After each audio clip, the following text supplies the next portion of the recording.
오늘은 치유하신 하나님 37번째 시간으로 용서 세 번째 함께 은혜를 나누고자 합니다. 우리 안에 그 마음의 상처가 있으면 그것 자체도 중병이 되고, 그리고 그것이 육체의 질병으로도 나타납니다. 그리고 우리의 영혼까지도 좀먹게 돼요. 그래서 이 마음에 상처가 있는 사람들이 그러면 적은가 많은가 경도의 차이만 있을 뿐 다 있다는 거예요. 그러면 그게 왜 문제가 되느냐? 자기 자신을 파괴하고, 그리고 함께 살고 있는 가족들을 괴롭히고, 그래서 모든 트라우마의 대부분은 이 사랑받아야 되는 공동체인 가정 가운데서 받게 됩니다. 그래서 여러분의 그 상처가 치유되지 않았기 때문에 여러분의 사랑하는 배우자와 자녀들이 동시에 여러분보다 어쩌면 더 많은 고통을 상속하고 상처 주고 할 수 있다는 것입니다. 그 배우자는, 그 자녀들은 무슨 잘못이 있습니까? 여러분의 그 상처 때문에 왜 그들이 눈물 흘려야 되고 왜 괴로움을 당해야 됩니까? 부모라면 그것이 흘러가지 않도록 끊어내야 될 것 아니에요. 근데 자기의 마음의 상처가 자기 자신과 자기가 사랑하는 사람과 그리고 교회 공동체 안에 예수 안에서 한 가족이 된 성도들 가운데 상처를 주고 있음을 우리가 인지하지 못하고 있다면 그것 자체가 회개의 제목이요, 우리는 돌이켜야 되는 것입니다. 그래서 우리가 모난 성품 그대로 우리 교회 안에서도 서로 얘기하고 하면 상처받지 않을 사람이 없어요. 예. 그러니까 우리 스스로는 다 조심해야 돼요. 저부터.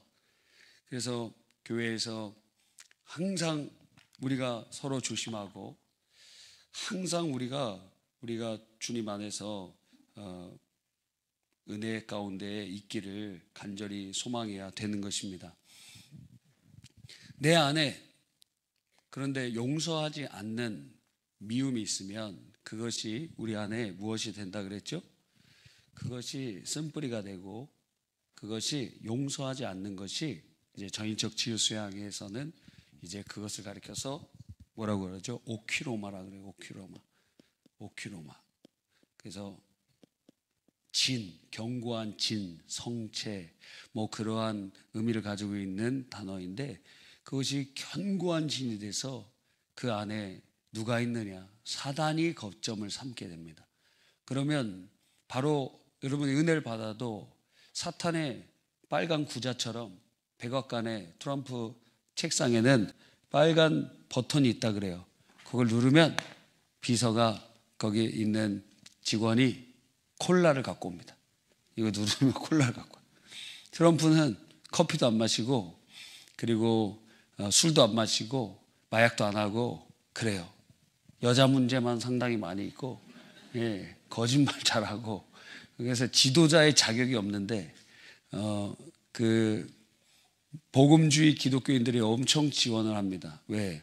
이 오바마 이후, 사실 빌 클린턴 대통령 이후로부터 이 미국의 민주당이 굉장히 이 진보적인 가치를 상당히 구현하려고 많은 노력을 많이 했습니다. 그 중에 하나가 성소수자에 대한 부분과 그러한 우리식으로 말하면 포괄적 차별금지법과 같은 그런 내용들을 구현시키고 그런 일들을 진행하고 하는 일들을 하기 때문에 이 트럼프 자체가 지금 인격적이지 않은 존재고 굉장히 모순적인 인간인데, 그런데 둘 중에 선택을 해야 된다 그러면 트럼프를 선택하는 거예요. 그래서 지금 우리나라에 큰일 났습니다. 예, 내년에 지금 우리 내년 여러분 이제 지금부터 준비해야 됩니다. 어쩌면은 내년에 굉장히 어려운 이제 경제적인 타격이 올 것입니다. 지금 우리나라 주가만 안 오르고 있잖아요. 딴 데 막 다 오르는데, 주가는 최소한 6개월 앞에 선행지수라 그래서 앞으로 이루어질 일에 대하여 시장이 반응하는 경우가 많아요. 지금 막 떨어지잖아요. 앞으로 여러분 6개월 있다가 이제 우리나라 이제 경기가 점점 안 좋아질 것이라고 예측하는 것입니다. 왜요? 트럼프가 대통령이 되면 관세 막 다 물린다 그러잖아요. 우리는 뭘로 살죠? 수출로 살아요. 그래서 왜 미국이랑 노무현 대통령 때 FTA 그렇게 그 정당에서 본인 소속 정당에서도 반대했는데 왜 했습니까? 우리도 무역으로 먹고 사는 나라이기 때문에 전 세계에 이 프리 트레이드 하면서 그 자유무역으로 그러면서 관세가 없을 때 우리가 가장 많은 이익을 얻게 되는데, 그리고 우리는 지금 미국이랑 중국이랑 거의 여기다가 수출하잖아요. 근데 사실은 다 미국에다 수출한 것과 마찬가지입니다. 왜? 중국에다 수출한 건 중간재인데 그거를 가지고 중국에서 다시 미국에 수출하기 때문에. 그런데 우리나라의 세금 그 관세 물리고 중국에 관세 물리고 그러면 여기 이중으로 되죠. 그러면 점점 줄어들 수밖에 없고, 그리고 우리들은 어려움이 이제 찾아올 수밖에 없습니다. 막 그럴 때에 지금 예를 들어 미국 같은 경우에 전 세계 경제의 한 4분의 1 정도 차지한대요. 예전에 1차 세계대전 이후에는 60%인가 뭐 70%까지 전 세계에 엄청난 영향력을 했는데 점점 줄어들어갖고 지금 4분의 1 정도 된다 그러는데, 미국 주식의 돈이 세계에서 2분의 1이 몰려 있어요. 이 말은 무슨 얘기입니까? 거품이라는 거예요. 그럼 이거 언젠가 터지겠죠? 우리나라도 지금 굉장히 내년도가 위험하고 제일 걱정되는 거는 지금 국가 부채, 기업 부채, 가계 부채가 다 합치면은 한 6천조에서 7천조 정도 된대요. 예. 기업 하나가 200조, 저기 한 기업 있잖아요. 한전 200조 지금 채무를 가지고 있어요. 예. 망한 기업이라고 할 수 있지 사실은.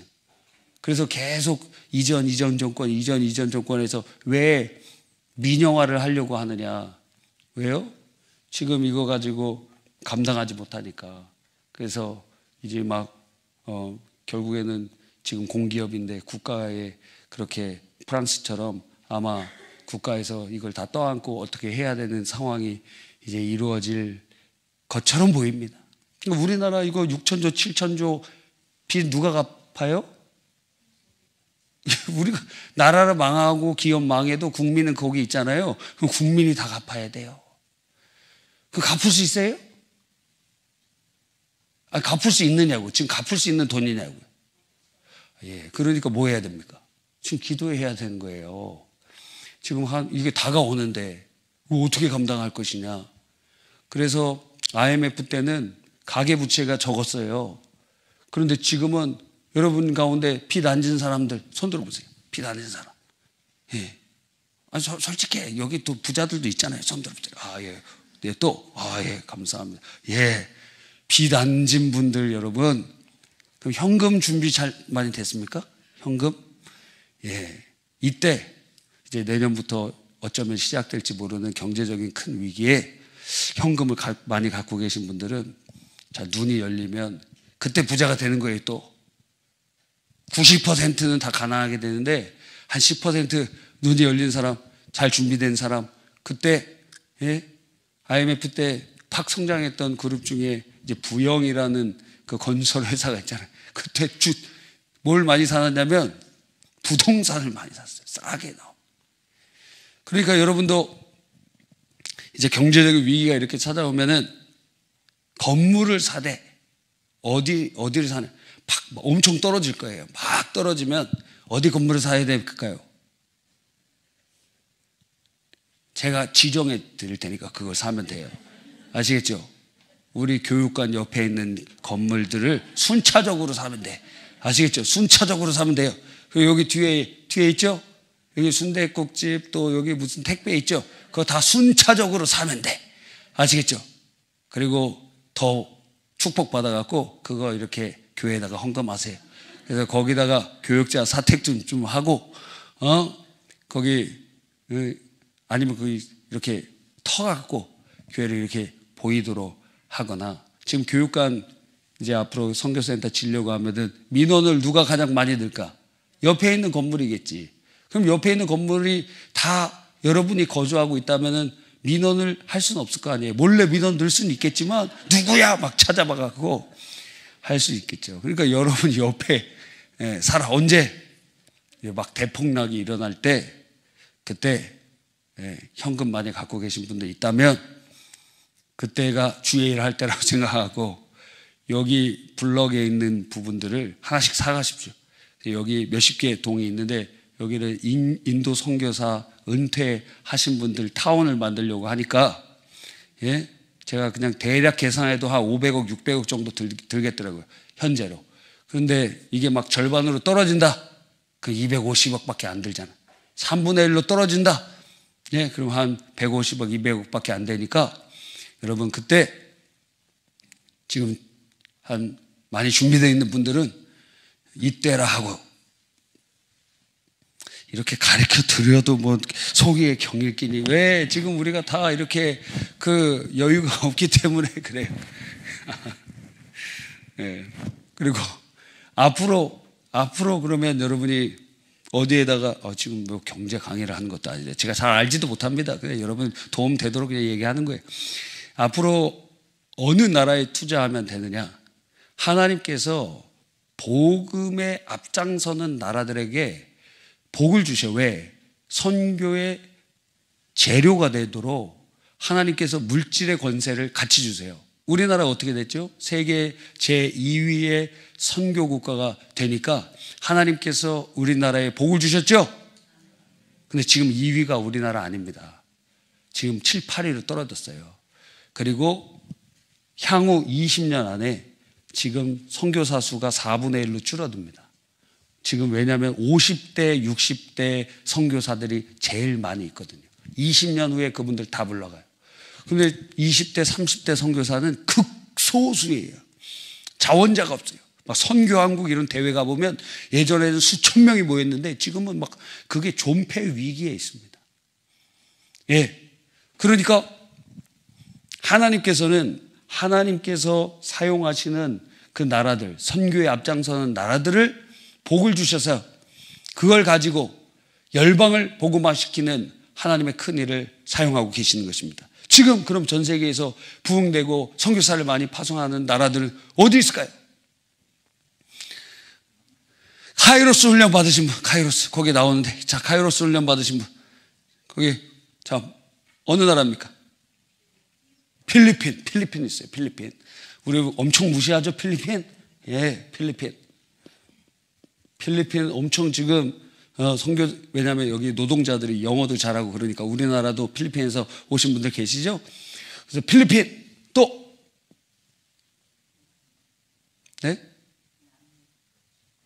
브라질 또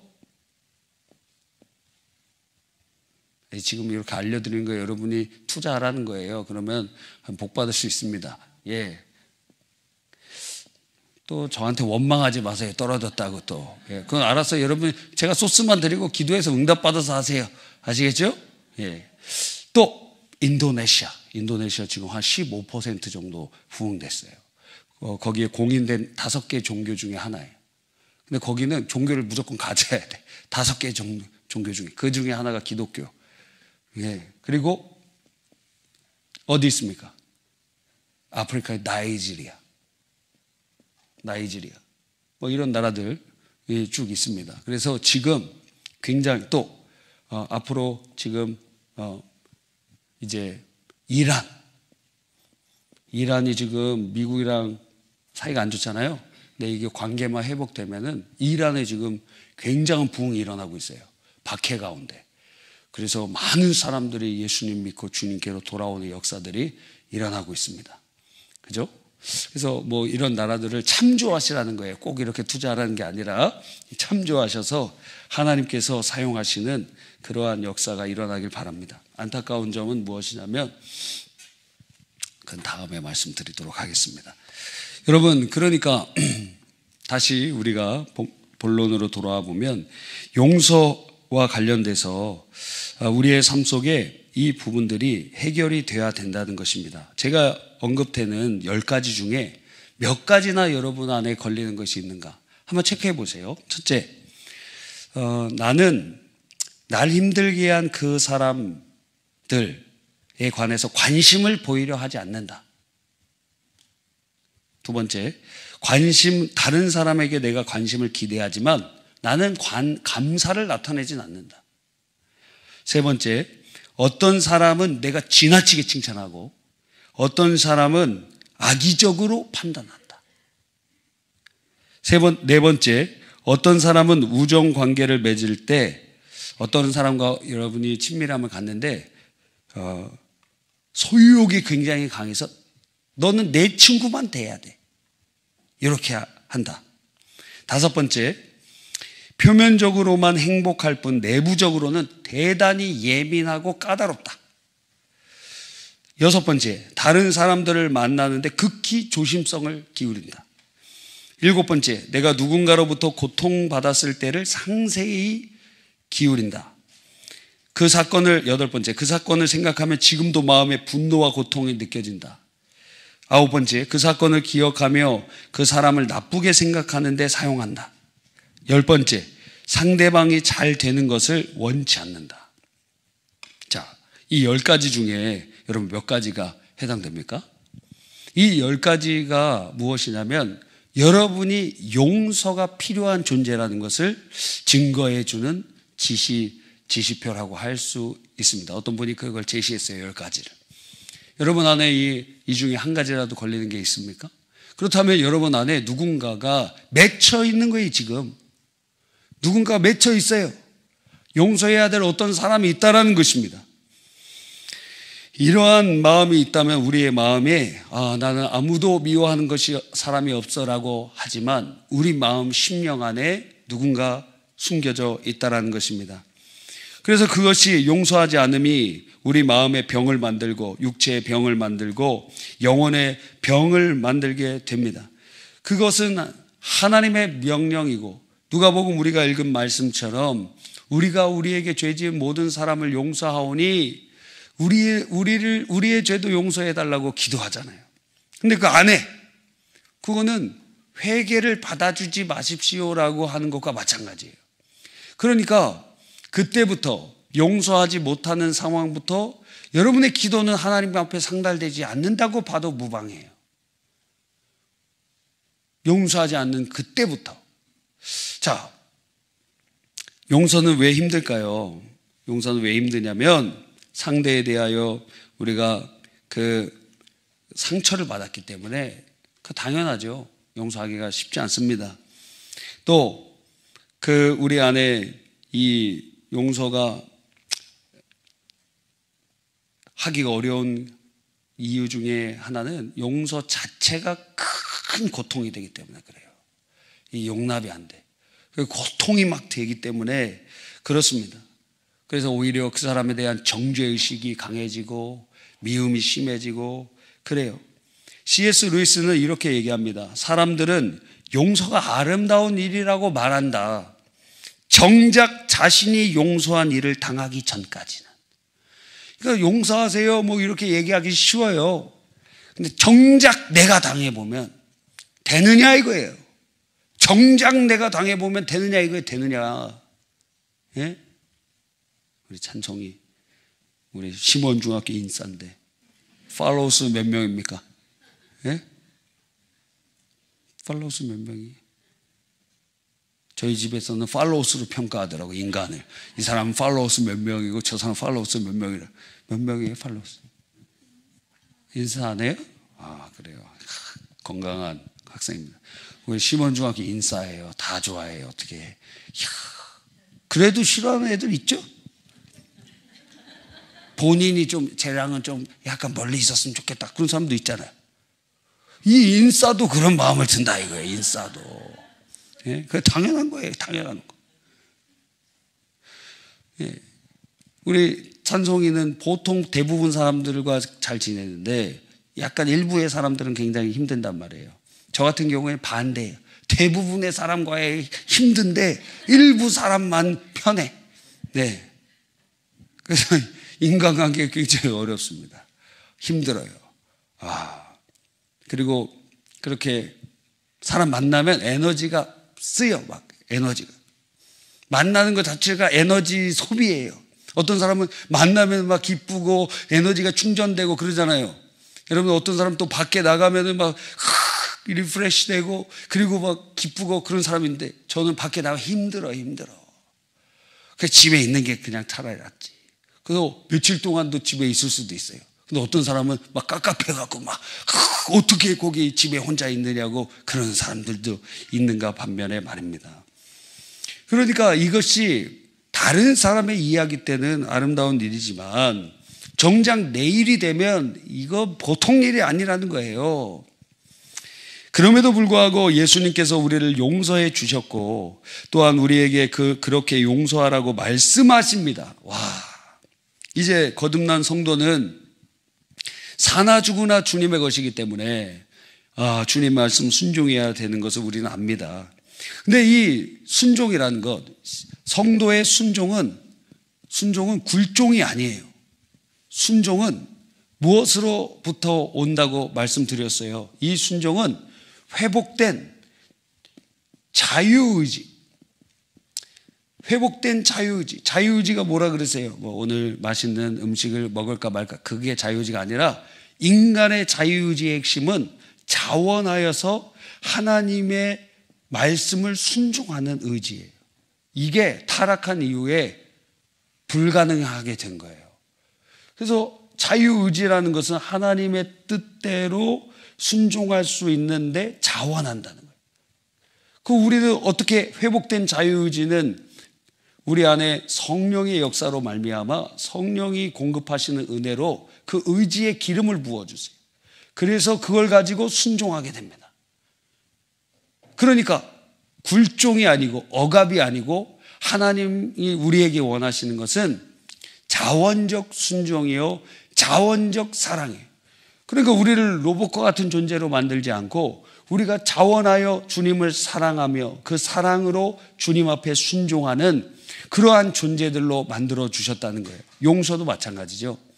용서를 우리가 막 강압적으로 하나님께서 시키신 것이 아니라 우리에게 회복하신 자유의지, 성령이 그 의지에 기름을 부어주셔서 우리가 순종하며 용서할 수 있도록 하나님께서 은혜를 내려주시는 것입니다.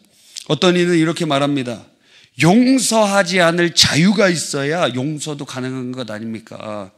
억지로 강요된 용서는 용서라고 부를 수 없다. 맞아요.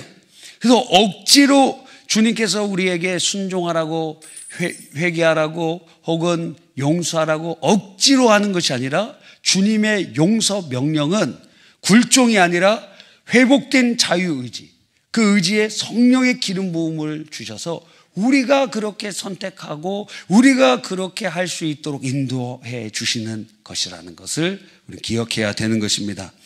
스티븐 체리의 용서라는 고통에서라는 책이 있어요.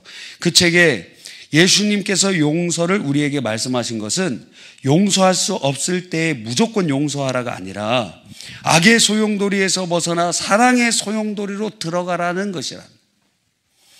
그럼으로써 그 소용돌이가 우리 존재 그리고 행동과 태도를 포함한 우리 모든 전반에 새로움을 일깨우고 영향력을 미치도록 하라는 것이에요. 분노와 미움과 그 소용돌이에서 이제 돌이켜서 사랑의 소용돌이, 은혜의 소용돌이 안으로 들어가는 것이 용서라는 거예요. 자, 그렇다면 우리가 용서를 어떻게 할 수 있을까요? 방법. 우리가 2주 동안에 나를 용서하고 그리고 부모를 용서하는 것에 대해서 살펴보았습니다. 네. 근데 이 내용은 비슷해요. 첫 번째 무엇이죠? 그 사람의 잘못으로 인해서 내가 손상받은 것, 내 상처받은 사실, 그걸 인식하는 것이고, 두 번째로 그것 때문에 그 사연과 상처와 트라우마 때문에 내가 지금 느끼고 있는 감정을 인식하는 것, 두 번째고, 세 번째는 그것을 표현하는 것. 그러니까 하나님께 표현하고 사람들에게 친구에게 표현하고 그렇게 할 수 있죠. 글로 표현할 수도 있고, 네 번째 자신을 보호하기 위하여 경계선을 설정하고, 다섯 번째 그 빚을 청산하는 것, 용서의 작업으로 들어가는 것입니다. 이걸 조금 더 구체적으로 적용해 보면, 첫째, 사실을 직시하는 겁니다. 그 가해 사실을 직시하는 거예요. 첫 번째가 뭐라고요? 그 사람이 가해한 사실을 직시하는 겁니다. 왜 이게 중요하냐면, 내 감정이 사실인 줄 알고 착각하기 때문에 그래요. 감정이 아니고 일단 사실을 직시하라고. 사실. 자, 어떤 사람이 여러분에게 교회를 왔는데 위아래로 이렇게 훑어봤어요. 예? 아니면 이렇게 째려봤어요. 그런데 째려본 느낌을 받았어요, 여러분이. 그죠? 이거 맞나요? 째려본 느낌을 받았는데 그 느낌이 하루 지나고 이틀 지나고 3일 지나니까 그 사람이 나를 미워하기 때문이고 그 사람이 나를 원수로 생각하기 때문이라고 내 감정으로 말미암아 이 사실을 확대해야 된다. 그러니까 진짜 사실만, 일단 사실을 직시하라는 거예요. 무슨 일을 했느냐, 그 사실. 근데 알고 보니까 그 사람은 저처럼 눈이 작아갖고 이렇게 자세히 보려고 이렇게 한 거였는데 그걸 째려보는 걸로 오해할 수도 있다는 거예요. 사실을 직시하라. 그러니까 사실관계만 딱 정리하라. 감정을 일단 제외하고. 두 번째는 그 사람의 가해 사실로 인하여서 내게 생겨난 상처, 사연, 트라우마와 그게 있잖아요. 그것은 이제 사실과 다른 우리의 감정일 수도 있고 사실에 기반한 우리의 상처일 수도 있습니다. 요거와 직면하는 거예요. 요거와. 처음에는 사실을 정리하고, 두 번째는 그것으로 인한 내 마음의 느낌과 감정. 지난주에도 말씀드린 것처럼 두려움일 수도 있고 분노일 수도 있고 미움일 수도 있고, 그렇죠. 그거와 마주합니다. 세 번째는 상처에 대한 내 마음 상태를 인정하는 겁니다. 내가 이 사람의 이런 행위 때문에 내 마음에 분노가 일어나고 있고 그것을 인정한다 이거예요. 그것을 덮어놓고 그걸 인정하지 않는 게 진짜 그것 때문에 내 마음이 그렇다 하는 것을 인정하라는 거예요. 그 다음 네 번째, 여기서부터가 오늘 초점인 것입니다. 그러면 이제 용서의 작업으로 들어가야 되는데, 주님이 원하시니까, 주님이 그 일을 하셨으니까 십자가에서 그 모범을 보여주셨고 그 예수님의 영이 우리 안에 계시기 때문에 예수님의 생애가 재현되도록 우리를 계속 이끌어 가시는 거예요. 그래서 불신자 같으면 용서하라는 거 그냥 무시할 수 있는데 우리는 무시할 수가 없어요. 왜? 그분의 영이 우리 안에서 계속 추동하고 있기 때문에. 그 예수 그리스도의 영이신 성령이 우리를 용서로 계속 추동하고 있기 때문에 계속 마음에 부담이 되고 계속 그곳으로 이끌려 갈 수밖에 없다라는 거예요. 그렇다고 하면 우리는 어떻게 해야 됩니까? 네 번째는 용서의 결단을 하는 것입니다. 이때 중요한 것은 무엇이냐면 십자가의 용서와 사랑을 우리가 생각하면서 그 사람의 잘못된 행동에 대해서 용서하기로 의지적으로 결단하는 거예요. 결단이라고 그랬습니다. 이때 이 결단을 하는 것은 태도를 바꾸는 거예요. 태도. 그래서 그 사람의 행동이 옳다고 인정하는 게 아니에요. 그 사람 잘못했지. 그 사람은 못된 사람의 행동을 한 것이죠.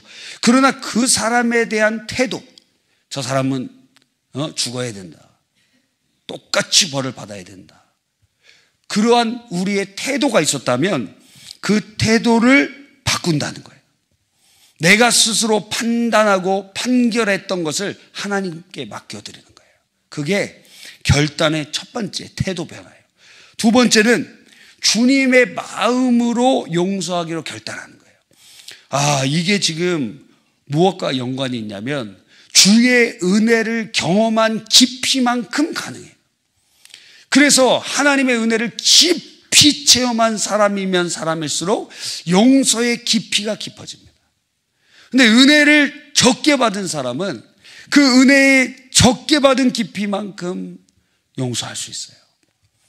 우리가 사랑과 용서의 능력이 하나님께로부터 오기 때문에 그분의 용서의 그 사랑이 얼마나 큰지를 경험하면 할수록 우리에게 용서의 능력이 있게 되는 것입니다. 그래서 예수 그리스도의 십자가가 용서의 핵심에 있고, 그분의 은혜를 경험하고 그분의 사랑을 경험하고 그분의 용서를 경험한 만큼 그게 우리를 완전히 덮으면서 회복되고 은혜의 역사들이 일어나게 되는 것입니다. 할렐루야. 여러분이 또 그 중에 무엇을 할 수 있냐면, 한 사람이 한 가지만 잘못한 것이 아닐 수가 있어요. 여러 가지를 잘못할 수 있거든요. 그러면 어떻게 해야 되죠? 용서를 여러분 결단을 했는데, 그러면 어떻게 해야 되면 한 개씩 용서하는, 한 개씩. 한꺼번에 도매급으로 다 용서가 안 돼요. 그러면 성공하는 사람들도 다 문제를 어떻게 하죠? 큰 문제를 크게 해결하는 게 아니에요. 큰 문제를 작게 쪼개갖고 그 문제를 해결해 갑니다. 그러니까 용서도 막 엄청난 걸 그냥 도매급으로 한꺼번에 하는 것이 아니라 한 부분부터 용서하는 거예요. 한 부분, 저 사람의 잘못이 수도 없이 많은데 요거 못된 말 한 거 그거 하나를 용서하는 거예요. 그리고 하나님의 은혜가 더 임합니다. 그러면 어때요? 다음 것도 용서하는 거예요. 그 사람이 막 때렸어요. 구타하고. 지금은 그런 사람은 별로 없지만 옛날에는 남편이 아내들 이렇게 때리는 나쁜 놈들도 상당히 많았고 거의 대부분이었습니다. 거의 대부분이었어요. 지금은 뭐 여성분들이 남성을 때리는 시대가 됐으니까 체격도 더 좋잖아요.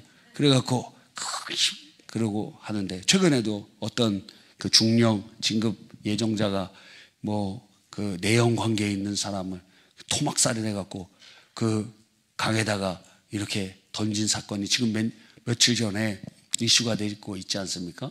말도 안 되는 일이 일어나죠. 있을 수 없는 일이죠. 있을 수 없는 일이에요. 자, 그런데 우리에게 상처 준 사람들이 있고 그 사람의 상처 준 게 수도 없이 많이 있어요. 그 중에 하나씩 용서해야 돼요. 하나씩. 자, 뭐가 있을까요? 여러분 한번 생각해 보는 겁니다. 기도할 때 다섯 번째 이제 중요한 것은 시인하는 겁니다.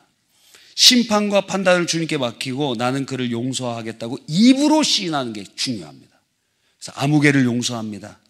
내가 누군가를 용서하겠다고 의지적으로 이 결심하였더라도 입으로 나오지 않을 수 있거든요. 근데 입으로 고백을 하는 거예요. 사람이 마음으로 믿어 의에 이르고 입으로 시인하여 구원에 이르는 거예요. 저도 계속 기도할 때마다 시인하는 거. 시인해야 돼요. 그럴 때 우리의 마음과 영혼이 그 방향으로 이끌어가요. 말의 능력이 있는 것이 하나님께서 말씀으로 모든 것을 창조하시는 것, 그 창조의 능력이 말에 있거든요. 말에 권세를 주셨거든요. 그러니까 우리가 말하면 우리의 영혼이, 우리의 육체가 그쪽 방향으로 가려고 그래요. 힌두교인들도 이걸 잘 알더라고요. 뭐 시크릿이라는 책 같은 거 보면은 그렇게 얘기하고 있는데, 하나님의 형상이기 때문에 불신자들도 자기가 말하는 곳을 따라 자기의 삶이 이끌어가요. 그러니까 이 말을 잘해야 됩니다. 자기 자신에게도 안 된다고 하고 못한다고 하고 너 인생 끝났다 그러고 뭐 그런 얘기 하지 마세요. 도대체 왜 그러는지 모르겠어요. 잘 된다고 하고 내 인생의 전성기는 아직 오지 않았다 그러고, 왜? 하나님이 계시니까 우리는 매일매일의 전성기에 매일매일이 하나님께서 은혜를 주시는 거예요. 이번 생은 이번 생은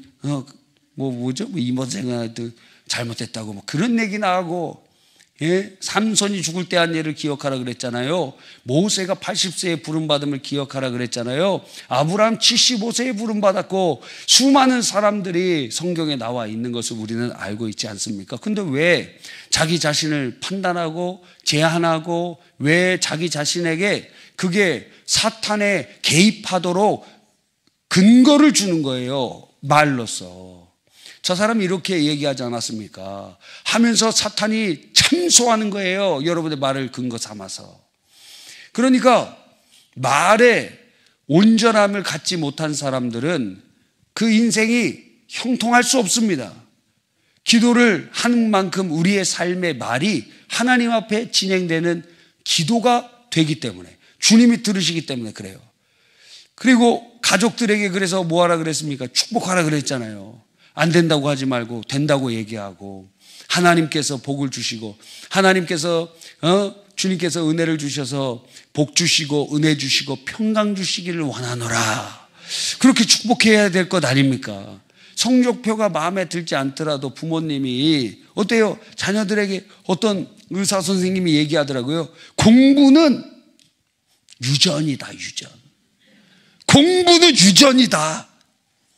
여러분, 운동이 유전성이 많을까요? 공부가 유전성이 많을까요?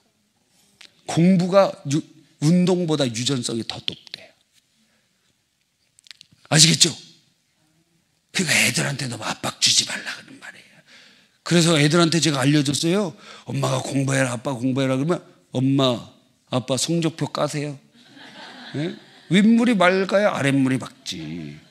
유전자가, 좋은 유전자가 와야 나도 그렇게 반응하지. 성령으로 돌연변이가 생기면 또 그건 달라. 성령의 특별하신 은혜가 있으면 또 잘할 수도 있어요. 그러니까 한번 갖고 오시라 그래봐. 여러분, 그러니까 다른 길을 찾아야 되는데 우리나라는 어때요? 아직도 선진국의 바늘에 들었지만 각자의 은사들과 재능을 다 발현시켜 줄 수 있는 교육 체제가 아니에요.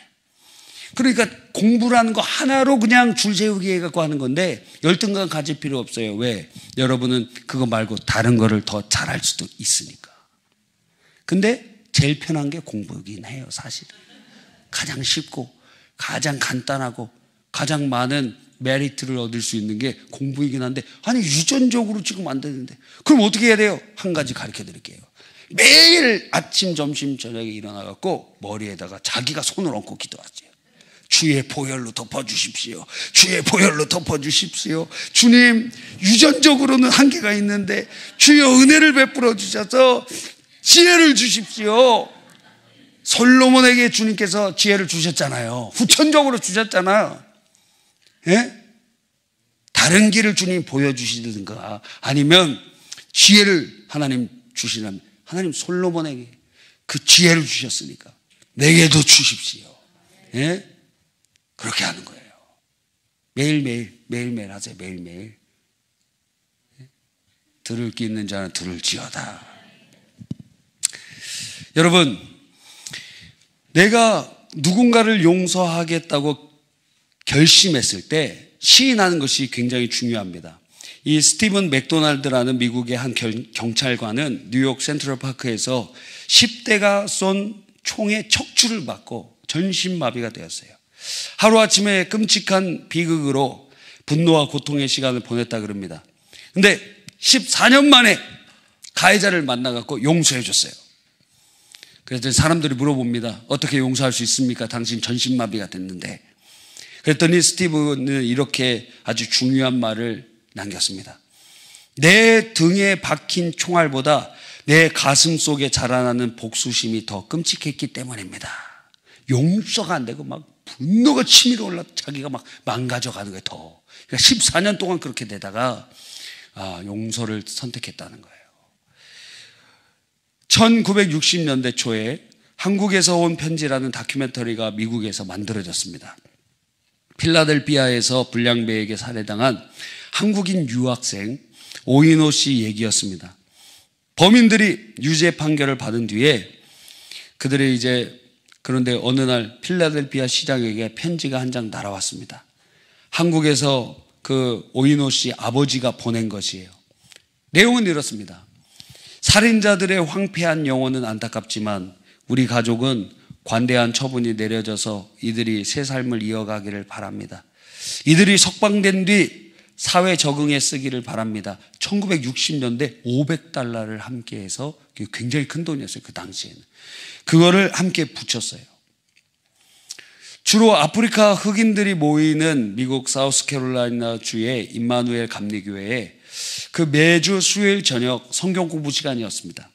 그런데 한 백인 청년이 어느 날 이 교회에 찾아왔어요. 성경 공부하기 위해서 왔다고 이렇게 하면서 가만히 공부하던 그때 갑자기 그 백인이 그 흑인들 교회에 와갖고 갑자기 일어나서 총을 들고 총기를 난사했습니다. 그 백인 남자의 나이가 21살이었어요. 이 총에 맞아서 9명이 죽었고, 그리고 그 백인 남자는 전혀 반성의 기미가 없었습니다. 취재하러 온 카메라를 보면서 미소를 짓고 인터뷰할 때도 흑인은 미국에서 떠나라, 그렇게 얘기했어요. 그러면서도 그가 이렇게 약간 망설였었는데, 총 쏘기 전에. 왜냐하면 교인들이 나에게 너무 친절하게 해줘서 잠시 범행을 망설였다. 이 청년의 재판이 벌어지던 날 유족들은 영상을 통해 용서의 메시지를 전했습니다. 시인했다는 거죠. 당신은 내 사랑하는 아들을 죽였습니다. 내 마음은 갈기갈기 찢겼지만 하나님께서 당신에게 자비를 베푸시기를 기도합니다. 다시는 엄마를 안을 수 없지만 당신을 용서합니다. 여러분, 이게 어떻게 가능할까요? 성령이 역사하지 않으면 가능할 수 없는 일이겠죠. 근데 성령이 역사하시는 그 마음을 시인하는 거예요. 시인하는 거. 그래서 어떤 분은 그 어떤 책에서 이렇게 이혼할 때 크게 상처를 주었던 그 배우자, 남편을 위해서 이러한 시인을 고백을 했어요. 이혼 용서 증서를 쓰면서 말입니다. 거기에 이렇게 썼대요. 나를 통해 역사하시는 하나님의 아가페 사랑으로 심령의 변화를 체험한 나는, 이 날짜는 오늘 날짜로 하겠습니다. 2024년 11월 15일자로 이혼 과정 중에 비열한 말로 나를 자극하고 오랜 세월 나를 무시했던 전 남편 아무개를 정서적으로 용서했습니다. 나는 그의 유익을 비는 내 동기가 어떤 부정적 동기보다 강하다고 믿습니다. 나도 그에게 못되게 행동했음을 시인합니다. 내가 그와 차분히 대화하며 내 잘못에 유감을 표하고 용서를 빌 수 있는 날이 오기를 바랍니다. 일단 지금은 최선을 다해 아무개를 용서하며 비용서의 짐을, 용서하지 못하고 분노와 미움을 갖고 있었던 짐을 영원히 내려놓음을 이렇게 선포합니다. 하나님 아버지와 내 구주 예수님과 성령 안에서, 내 안에서, 그리고 나를 통해서 역사하사 친히 이루신 일을 역사하여 주시기를 기도합니다 하고 자기 이름과 서명을 했다는 거예요. 시인하는 게, 시인하는 게 굉장한 능력이 됩니다. 여섯 번째 단계는 무엇일까요? 회개하는 거예요. 뭘 회개하죠? 주님이 용서하라고 하셨던 것을 하지 않았다는 그것에 대해서 회개 기도하는 것입니다. 일곱 번째는 감사예요. 용서를 통해 우리를 깨끗하게 하시고 치유하시는 주님의 약속을 믿고 감사하십시오. 마지막 여덟 번째, 제가 별표를 치라면 8번에다 치겠어요. 여덟 번째, 무엇입니까? 반복적으로 계속돼야 돼요. 이 일이 계속 반복적으로 계속돼야 돼요. 제가 해보니까 여기 용서는 반복이에요. 반복. 한 번으로 끝나지 않아요. 그 사람에 대한 감정이 한 번에 사라지지 않습니다.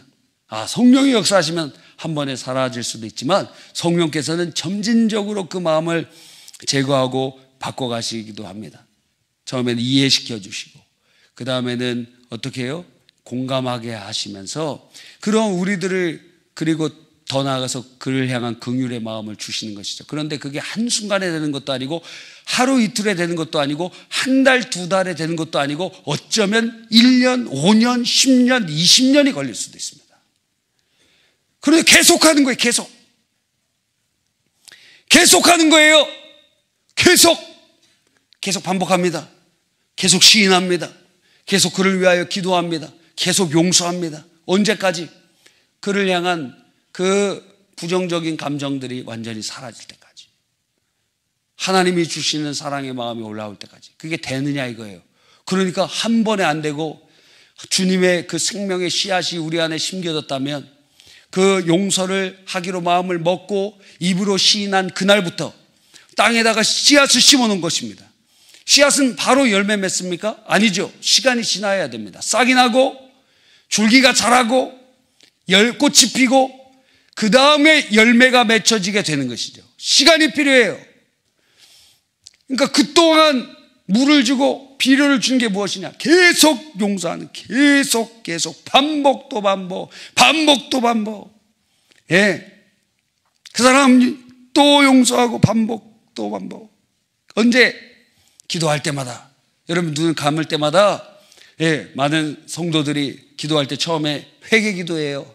내가 하나님의 존전 앞으로 나아가려면 주의 보혈의 공로 의지하여서 내가 나가야지. 그러면서 그런 마음으로 잘하고 계십니다. 그런데 성경은 회개보다 용서를 먼저 하라고 말씀하고 계세요. 주기도문에. 그러니까 마음속에 누군가가 걸리는 사람이 있으면 그거부터 해결해야 돼요. 하나님 앞으로 나아가려고 한다면 그 문제부터 해결해야 돼요.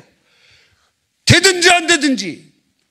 그러나 로버트처럼 하는 것 아니고 주의 은혜를 사모하면서 주의 긍휼을 사모하면서 하나님의 은총을 간구하면서 나아가야 되는 줄 믿습니다.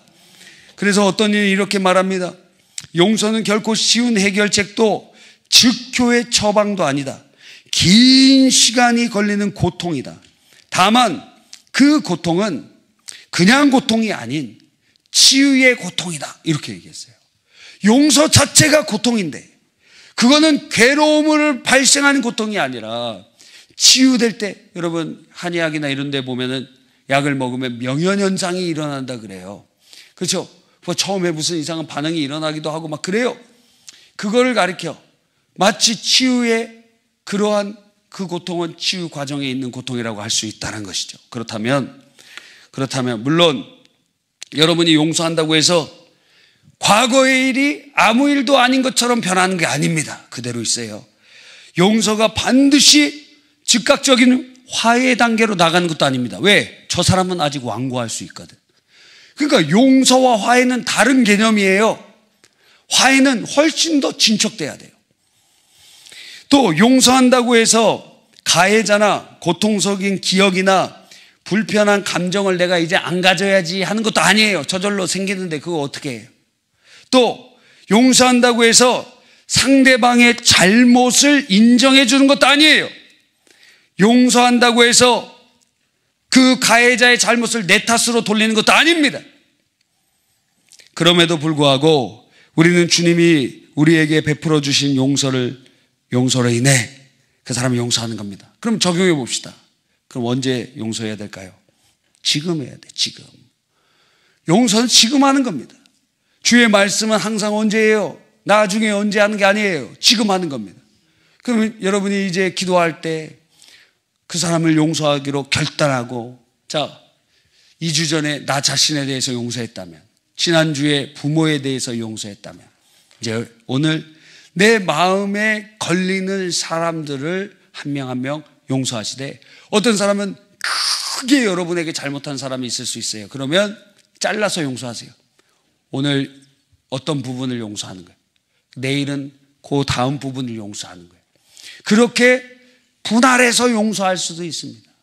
그러나 용서를 시작하고 여러분의 입술로 그 사람의 이름을 호명하고 주의 이름으로 용서하기 시작하십시오. 하나님께서 역사해 주실 줄 믿는 것입니다. 그러니까 오늘 용서를 주님 앞에 구할 때, 그러면 첫 번째 뭐 해야 됩니까? 내가 용서해야 될 사람이 누굽니까? 알려달라 그러세요. 난 용서할 사람이 없는 것 같은데 있어요. 여러분 안에 지금 누군가 내 안에 잊어버렸는데, 숨겨놓았는데, 누군가에 대한 그 감정이 묶여있고 용서하지 않는 마음들이 있을 수 있어요. 그래서 하나님 앞에 하나님 그걸 알려주십시오. 떠올려 주십시오. 누굽니까? 그 사람을 알려주십시오. 그 첫 번째 기도해야 될 겁니다. 두 번째, 이제 만약에 여러분이 핸드폰 같은 거 있으면은 떠오른 사람 있다. 그럼 적으세요. 핸드폰으로 적으세요. 적고 기도할 때 여러분 적으세요. 적고 그 사람 이름을 적으세요. 그리고 용서해야 할 부분을 구체적으로 기록하세요. 기도하면서 적으세요. 아무개 그 사람이 나한테 배신했다.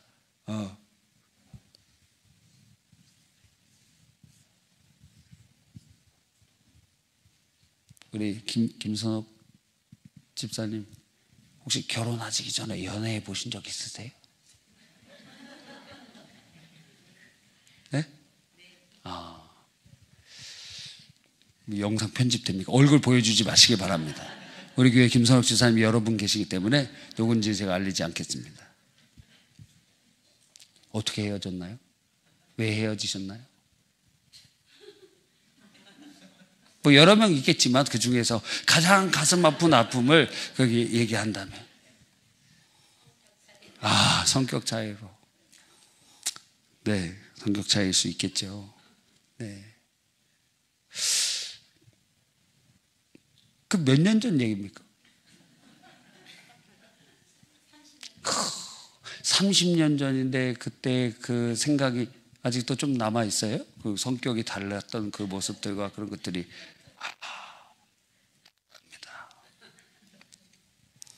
그때 그 사람이 잘못했어요? 근데 용서가 막 안 됐어요? 그래서 헤어진 거죠? 그리고 본인이 헤어지자 그런 거죠. 뭔지는 제가 묻지는 않겠지만, 누군가 지금 이제 이름을 기록하고, 그 사람 기록하는 게 아니라 누군가 우리 마음속에 이렇게 30년 전인데 지금 아직도 그 오빠 이름 기억나요? 30년인데 이름도 기억하고 계지. 와, 사연도 있어.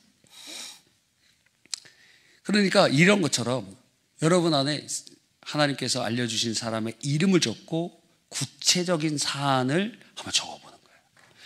세 번째는 어떻게 하냐면, 용서할 힘을 달라고 이제 성령께 은혜를 구하세요. 우리가 해야 되니까. 우리의 회복된 자유의지로, 근데 그 의지에 성령의 기름 부어주셔야 되니까. 하나님, 저는 용서할 마음도 없고 용서할 능력도 없습니다. 주님의 은혜가 내게 임해야 됩니다. 그리고 용서하는 기도를 드리십시오. 주님의 시선으로 바라보면서 용서하는 기도를 여러분의 입으로 시인하는 거예요. 그러면서 하나씩 하나씩 여러분 마음속에 그 부분을 지워가는 겁니다. 근데 이때 제일 중요한 게 뭐라 그랬죠? 주님의 은혜를 경험한 만큼 우리가 용서할 수 있다는 거예요. 이게 전제예요. 그러니까 그냥 내가 용서해야지, 백날 해봐야 되느냐 이거예요. 안 된다 이거예요. 주님이 우리에게 베풀어 주신 은혜의 깊이만큼, 넓이만큼. 그러니까 우리가 처음 오늘 기도할 것은 주님이 나를 사랑하셔서 베풀어 주신 은혜를 먼저 기억하는 거예요. 십자가 그 사랑 멀리 떠나서 우리가 그렇게 주님으로부터 멀리 떠나 있었던 우리들인데 이제 주님께로 회복이 되고 주의 사랑을 베풀어 주셨잖아요. 그렇죠? 그 찬양 있잖아요.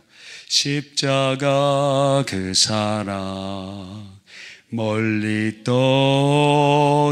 떠나서 무너진 나의 삶 속에 잊혀진 주 은혜, 돌 같은 내 마음 어루만지사 다시 일으켜 세우신 주를 사랑합니다. 주 나를 보아시고 날 붙드시리. 나는 배롭고 존귀한 주님의 자녀라. 주 나를 보아시고 날 붙드시리. 나는 배롭고 존귀한 주의 자녀라. 주의 은혜가 우리 안에 있기를 바랍니다.